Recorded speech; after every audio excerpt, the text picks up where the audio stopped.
नमस्कार, न्यूज़ 18 के digital platform पर आपका बहुत स्वागत है। मैं हूं आपके साथ अंशिका पाठक। अलास्का में हाल ही में बहुत बड़ी मुलाकात हुई है। इस मुलाकात के बाद कई सारी बातें जो है अब धीरे धीरे सामने आ रही हैं।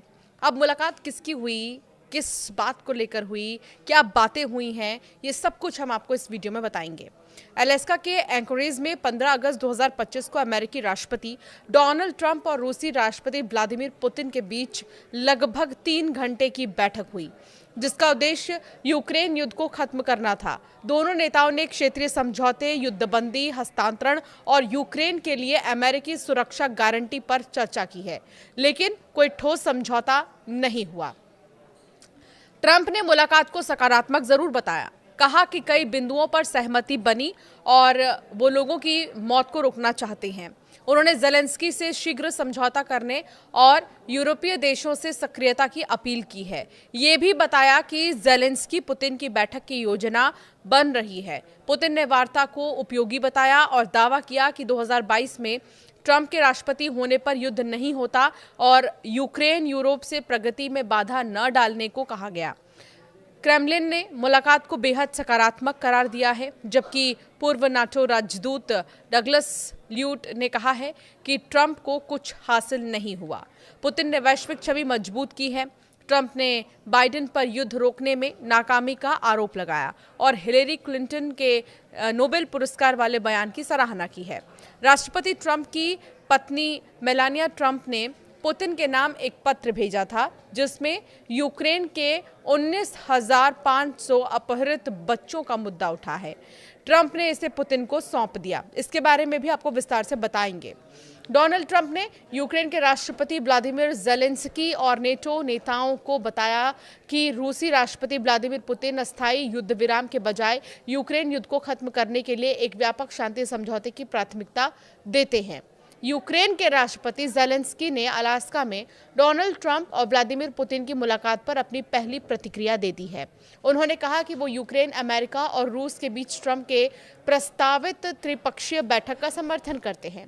ज़ेलेंस्की ने बताया कि वो सोमवार को वॉशिंगटन डीसी में ट्रंप से मिलेंगे ताकि युद्ध को खत्म करने और शांति स्थापित करने के सभी विवरणों पर चर्चा की जा सके। उन्होंने ये भी उल्लेख किया कि अमेरिका की ओर से यूक्रेन की सुरक्षा गारंटी में भागीदारी के सकारात्मक संकेत मिले हैं, जो यूक्रेन के लिए बहुत ही महत्वपूर्ण है। तो कुल मिलाकर ये बैठक कितनी ज़्यादा अहम होने वाली थी, ये बैठक आखिर क्यों हो रही थी, ये तो आपको पता चल गया।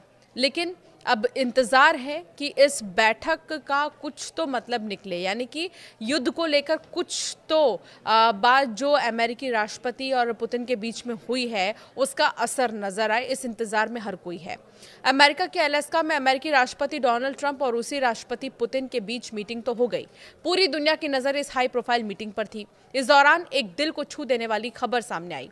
न्यूज़ एजेंसी रॉयटर्स की रिपोर्ट के मुताबिक राष्ट्रपति ट्रंप के साथ उनकी पत्नी मेलानिया ट्रंप नहीं थी, लेकिन फिर भी वो पुतिन से कुछ कहना चाहती थी। इसीलिए अमेरिका की प्रथम महिला मेलानिया ने एक चिट्ठी लिखकर ट्रंप को सौंप दी थी। ट्रंप ने पुतिन के साथ मीटिंग के दौरान अपनी जेब से ये चिट्ठी निकालकर व्यक्तिगत रूप से उन्हें सौंपी है।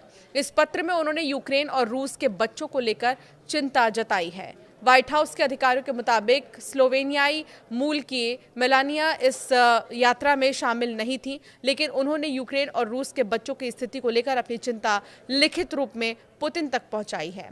पत्र में क्या लिखा था इसके बारे में अधिकारियों ने नहीं बताया, लेकिन पुष्टि की कि इसमें खासतौर पर यूक्रेन युद्ध के दौरान बच्चों के अपहरण का मुद्दा उठाया गया है। ये वही संवेदनशील विषय है जिसे लेकर यूक्रेन लंबे समय से अंतर्राष्ट्रीय मंचों पर आवाज उठा रहा है। रूस पर यूक्रेन का बड़ा आरोप है।